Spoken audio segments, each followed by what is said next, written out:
I want to thank you from the very depths of my heart, along with Father Ferdinand and Father Hilario, for your faithfulness to God today.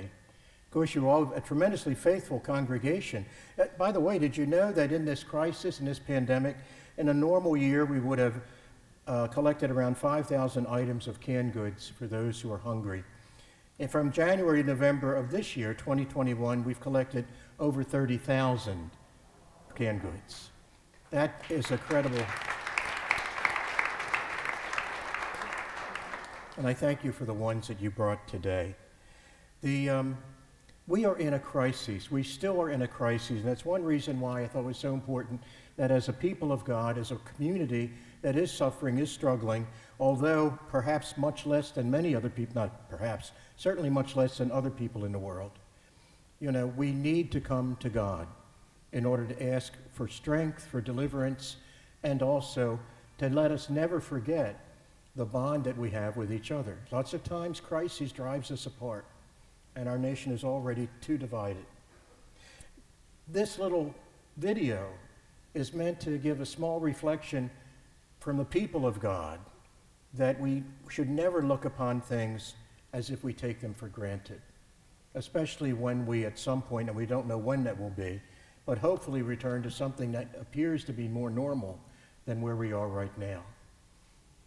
Here is a reflection from Fleda Benny.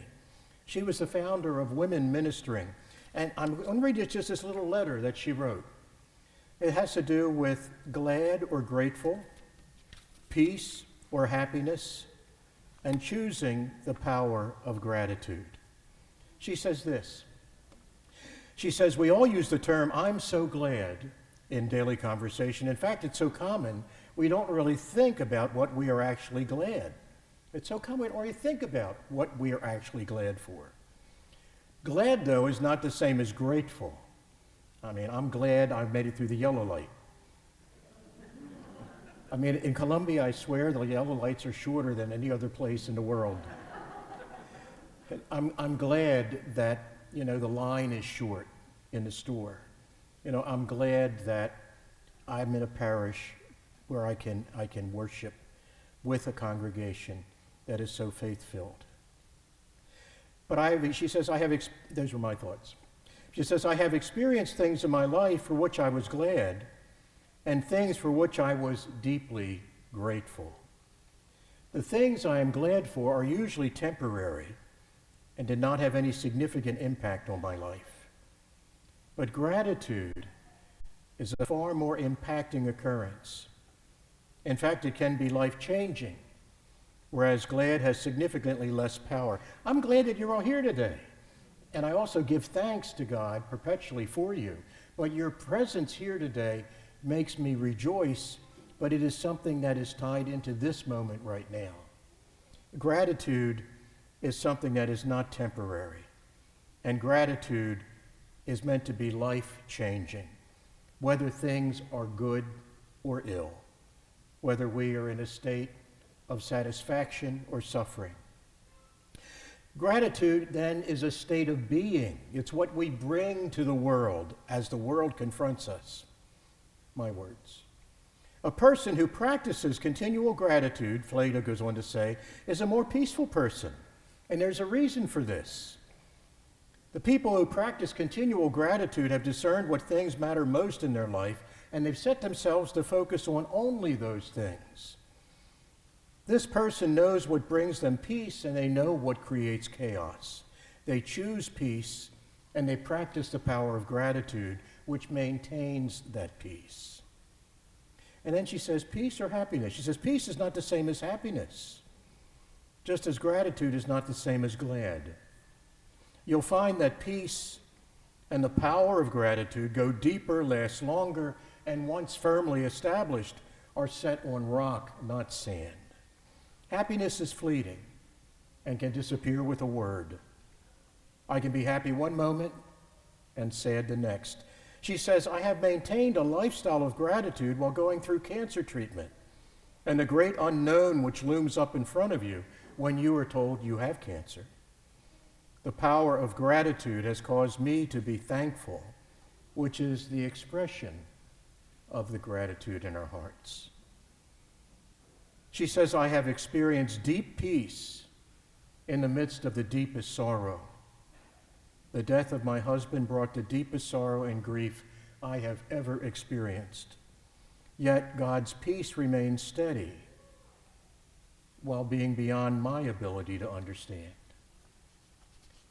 I think that's because of faith.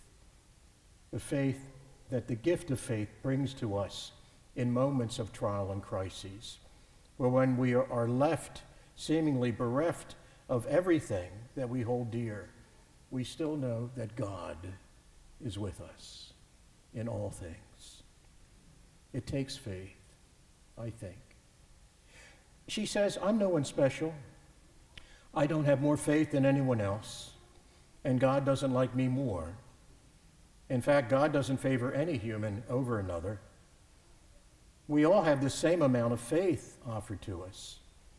The difference lies in what we do with the faith that God has given us. And I think that's the reason why when the disciples begged Jesus, Lord, increase our faith, he said, if you had it the size of a mustard seed, you'd be able to say to this tree, be uprooted and thrown into the sea. And so faith is a substance of things to be hoped for, as St. Paul says. It's not a quantity. It's a state of being. It's a reality, if we take it to heart and embrace it and cling to it. She says, peace, gratitude, and thankfulness have to be chosen and maintained. And so she says, choose the power of gratitude. Albert Camus said this. He wrote this little letter. My dear, in the midst of hate, I found there was within me an invincible love. In the midst of tears, I found there was within me an invincible smile.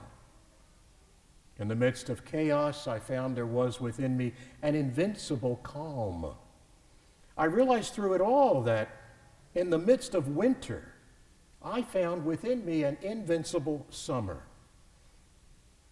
And that makes me happy.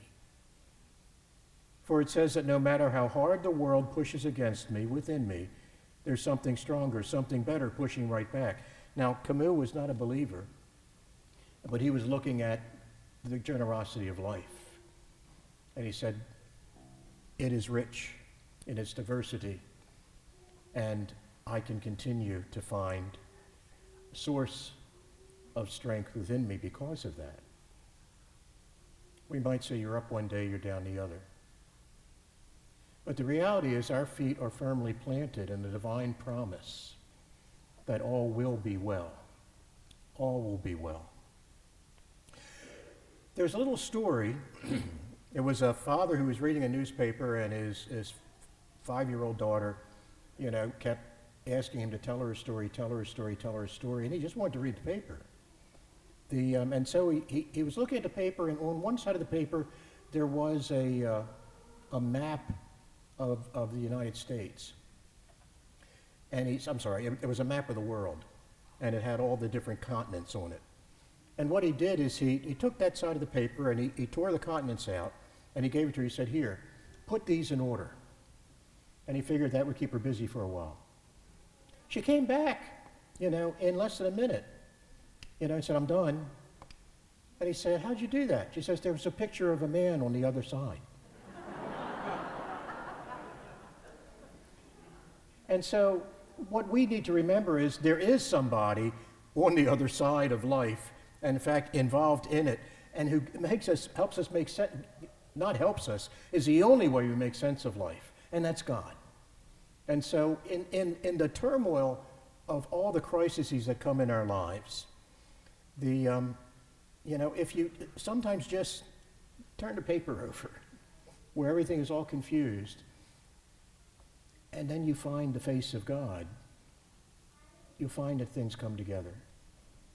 Fleda had said one of the things that was so purposeful in her life and so helpful no matter what was happening was she picked up the Bible and she would read the Word of God. And she would then read it aloud to herself and let it penetrate her inmost being. And she said, and that's when I found strength. that's when I found hope. That's when I found real gratitude, because I realized I was not left alone.